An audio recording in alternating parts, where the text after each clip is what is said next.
how do you expect the police to come out and deal with illegal migrants?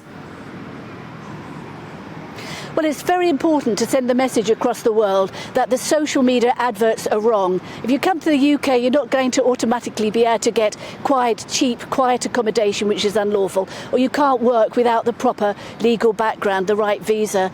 In relation to enforcement, we have dramatically upped our immigration enforcement visits. It's not just the police, it's the National Crime Agency, it's the borders. We have a lot of joint working together on this. So we do have capability. We've got more officers than before, and we are working hard in this area, and we are going to be able to make sure that those rogue landlords and rogue employers that think they can just rip everybody off by employing illegals, that's got to stop. It's not fair for the good people who are offering accommodation, the good landlords and the good employers. It's just not fair for them to be undercut by what is in fact criminal activity, let's be frank. So I'm very pleased that the Home Secretary is announcing today that we're upping penalties up to £60,000. Some might say it's about time too. We need to stop this criminal activity. It's international organised crime, let's not forget. It's not just one or two people that fancy coming to the UK. This is organised crime and it has to stop. It's cross-nation and it mustn't stop in the UK. Well, Sarah, GB News performed a sting on a car wash in Aldershot recently, and illegals were working there on the black market, and they were staying at a hotel in Aldershot paid for by you, by the government, by Serco. What would happen in those instances? So the landlord of those illegal residents was the government. Would you fine yourselves?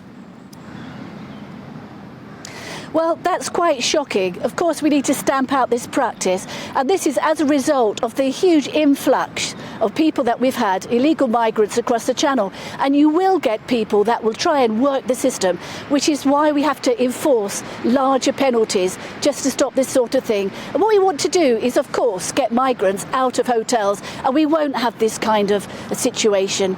We need to get migrants processed in perfectly decent but fundamental rudimentary accommodation, not hotels. Why should social media, why should crime advertise across the world? Come to the UK. You can stay in a hotel and you can either rent illegally or you can work illegally. Frankly, it's got to stop, and I'm pleased that this Prime Minister and the Home Secretary are doing something about it. Sarah, I agree with what you're saying, but I'll put it to you again. The government, Serco, is the biggest landlord of asylum seekers, and if those asylum seekers are proved to be working illegally, and as in your own plan you'll set out to fine them, you'll be fining the landlord, which is the Serco. I'll just repeat my question. Will the government be in a position where you'll be fining yourselves?